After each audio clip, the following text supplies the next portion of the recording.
తెలంగాణలో మహిళలకు ఉచిత బస్ ప్రయాణం అన్నటువంటిది డిసెంబర్ 9th రోజున ప్రభుత్వం మహాలక్ష్మి అంటూ మహిళలకి ఒక వరంలాగా ప్రకటించింది. అయితే అప్పటి నుంచి మనందరికీ తెలుసు ఫ్రీ జర్నీని ఎట్లా యూజ్ చేస్తున్నారు అండ్ దాని అబ్జర్వేషన్ కంప్లీట్లీ ఒక 15 రోజుల పాటు ఉండబోతోంది అని రవాణా శాఖ కావచ్చు లేదంటే ఆర్టీసీ ఎండి ఎవరైతే ఉన్నారో సజ్జనార్ కూడా కంప్లీట్గా మేము ఒక అబ్జర్వేషన్ అండ్ దాని రిపోర్ట్ ఎవ్రీథింగ్ తీసుకున్న తర్వాత ఎట్లాంటి డిసిషన్స్ తీసుకోవాలి, మరి నియమ నిబంధనల్లో ఏమైనా మార్పులు చేర్పులు చేయాలా, ఇట్లాంటి విషయాలు కూడా మాట్లాడిన విషయం మనందరికీ తెలిసిందే.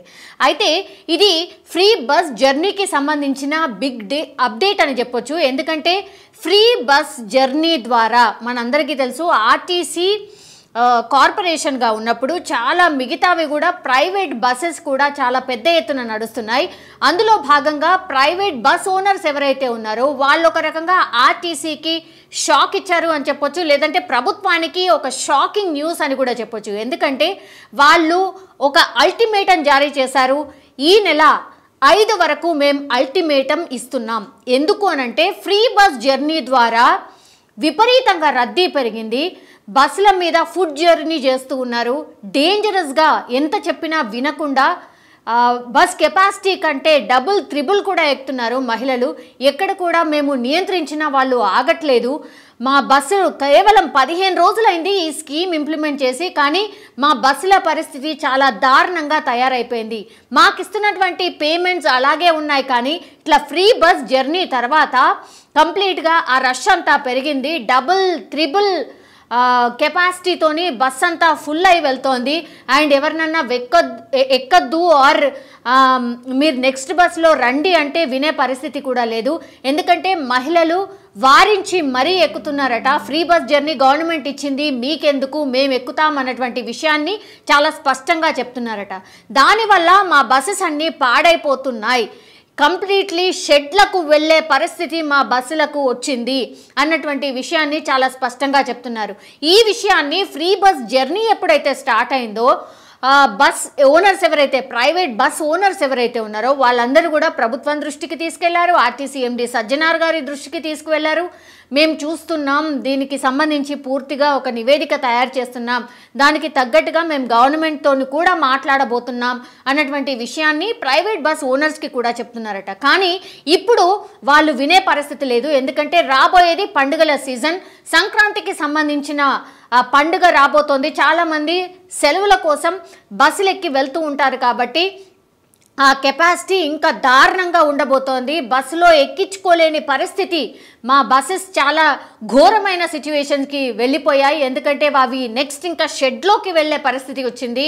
కెపాసిటీకి మించి ప్రయాణికులు ఎక్కుతున్నారు. లేడీస్ని ఎక్కడ కూడా కాదలలేకపోతున్నాం, మాకు చాలా ఇబ్బంది ఉంది, పట్టించుకోండి అన్న విషయాన్ని చాలా రోజులుగా చెప్తున్నాం. అయినా సరే ప్రభుత్వం మరి ఇంకా కూడా ఎట్లాంటి విషయాన్ని చెప్పట్లేదు. కాబట్టి ఇంకా అల్టిమేటం ఇస్తున్నాం. అంటే ఈ నెల 5వ తారీఖు అంటే ఎగ్జాక్ట్లీ ఇంకో 2 రోజుల తర్వాత కానీ మాకు స్పష్టత ఇవ్వకపోతే, ఫ్రీ బస్ జర్నీకి సంబంధించిన స్పష్టత ఇవ్వకపోతే మేమైతే సమ్మెకు దిగబోతున్నాం, ఒక అల్టిమేటం అయితే జారీ చేస్తున్నాం. ఇలా అయితే మేము ప్రైవేట్ బస్సెస్ ఓనర్స్ ఎవరైతే ఉన్నామో మా బస్సుల పరిస్థితి దారుణంగా ఉంది, మేమేదో సంపాదించడానికి కాదు కొంత సేవ చేయడానికే మేము ఈ దీంట్లోకి వచ్చాం, కానీ మా బస్సులు మాత్రం షెడ్లోకి వెళ్ళే పరిస్థితి వచ్చింది, మమ్మల్ని పట్టించుకోండి అంటూ విన్నవించే పరిస్థితి ఇప్పుడు మనకు స్పష్టంగా కనిపిస్తోంది. ఎప్పుడైతే ఫ్రీ బస్ జర్నీ అన్నటువంటి పథకాన్ని ప్రవేశపెట్టారో అప్పటి నుంచి కూడా చాలామంది మహిళలు పెద్ద ఎత్తున పెద్ద సంఖ్యలో బస్సులో జర్నీ చేస్తున్నారు. అండ్ దీని పర్యవసానాలు కూడా మనం చూసాం. అంటే చాలామంది ఆటో డ్రైవర్స్ మా గిరాకీ తగ్గిపోయింది అన్నటువంటి విషయాన్ని చెప్పినటువంటిది. అండ్ వాళ్ళ తర్వాత వాళ్ళు కంప్లీట్ సీఎం రేవంత్ రెడ్డిని కలిసి విన్నవించుకున్నారు. ఇట్లయితే కష్టం, ఫ్రీ బస్ జర్నీ ద్వారా మేము నష్టపోతున్నాం, మా ఫ్యామిలీ రోడ్డు మీద పడిపోయింది అన్నటువంటి విషయాన్ని చెప్పినటువంటి సిచ్యువేషన్. సో ఇవన్నీ కూడా ఇష్యూస్ ఉన్నాయి. కాబట్టి మరి గవర్నమెంట్ ఏం చేయబోతోంది? ఇప్పుడు ప్రైవేట్ బస్ ఓనర్స్ అల్టిమేటం ఇచ్చారు. ఎందుకంటే మా బస్సులో ఇట్లాంటి జర్నీస్ చేస్తే చాలా కష్టం, ప్రమాదాలు జరిగే అవకాశం ఉంటుంది, అప్పుడు ఎవరు బాధ్యులు అన్నటువంటి ప్రశ్న కూడా లేవనెత్తున్నారు. ఇంకోవైపేమో ఆటో డ్రైవర్స్ అసంతృప్తిగా ఉన్నారు. ఇంకా చాలామంది మీమ్స్ వస్తున్నాయి వస్తున్నాయి దీనిపైన, అసలు అనవసరంగా కూడా జర్నీ చేస్తున్నారు అన్నటువంటి విషయాన్ని ఒకటి. అండ్ దాని తర్వాత మగవాళ్ళైతే మేము టికెట్ కొని డబ్బులు పెట్టి నిల్చోవాల్సిన పరిస్థితి వచ్చింది, స్పెషల్గా ఓన్లీ లేడీస్ బస్సెస్ నడపండి అన్నటువంటి విషయాన్ని చెప్తున్నారు. సో అంటే అనవసరంగా చాలా ఎక్కువగా కూడా జర్నీ చేస్తున్నారు, దయచేసి అర్థం చేసుకోండి అన్నటువంటి మాటను కూడా చాలామంది రిక్వెస్ట్ చేస్తున్న పరిస్థితి మనకు స్పష్టంగా కనిపిస్తోంది. సో ఇవన్నీ ఇష్యూస్ ఉన్నాయి కాబట్టి మరి గవర్నమెంట్ దీన్ని ఎట్లా అడ్రస్ చేయబోతోంది, దీన్ని ఎట్లా సాల్వ్ చేయబోతోంది అని ఆలోచించాల్సిన విషయం కనిపిస్తోంది. ఎందుకంటే బస్సులో ఫ్రీ జర్నీపై అద్దె బస్సుల ఓనర్స్ ఒక రకంగా ఆందోళన వ్యక్తం చేస్తున్న సిట్యుయేషన్ ఉంది.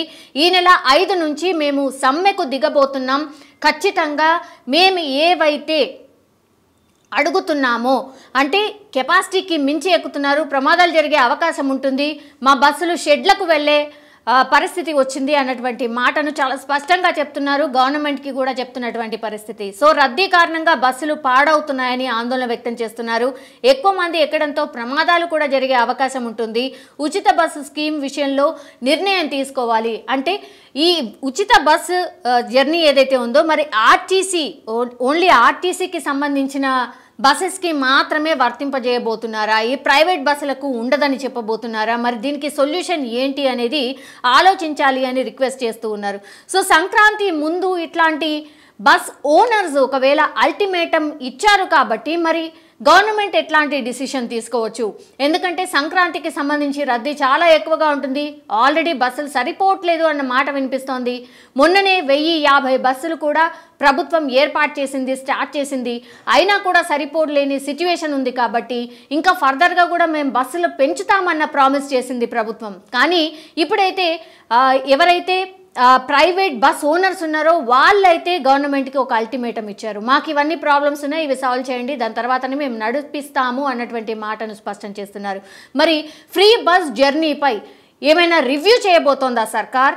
మరి ఇవన్నీ ఇష్యూస్ ఉన్నాయి, ప్రాక్టికల్గా కళ్ళ ముందు కనిపిస్తూ ఉన్నాయి. రవాణా శాఖ మంత్రి ఎవరైతే ఉన్నారో పొన్నం ప్రభాకర్ గారు కావచ్చు, లేదంటే గవర్నమెంట్ సీఎం రేవంత్ రెడ్డి గారు కావచ్చు, ఎందుకంటే ప్రతిష్టాత్మకంగా తీసుకున్నటువంటి పథకం, ఎక్కడ కూడా బ్యాక్ స్టెప్ వేయడానికి లేదు. ఎందుకంటే లేడీస్ చాలా ఆదరించినటువంటి పథకం ఇది. ఇంకా 6 ప్రామిసెస్కి సంబంధించిన అప్లికేషన్స్ ఒకవైపు తీసుకుంటూనే ఉన్నారు. ఆదిలోనే హంసపాదం లాగా డెఫినెట్లీ గవర్నమెంట్ అయితే చూడదు, పట్టించుకోకుండా ఉండకుండానైతే ఉండదు డెఫినెట్లీ. ఎందుకంటే అంత పెద్ద ఎత్తున ఆదరణ లభించింది లేడీస్ నుంచి, గవర్నమెంట్కి మంచి పేరు కూడా వచ్చింది. కాబట్టి ఈ పథకం నుంచి వెనక్కి వెళ్ళే ఛాన్సెస్ ఎట్టి పరిస్థితుల్లో లేవు.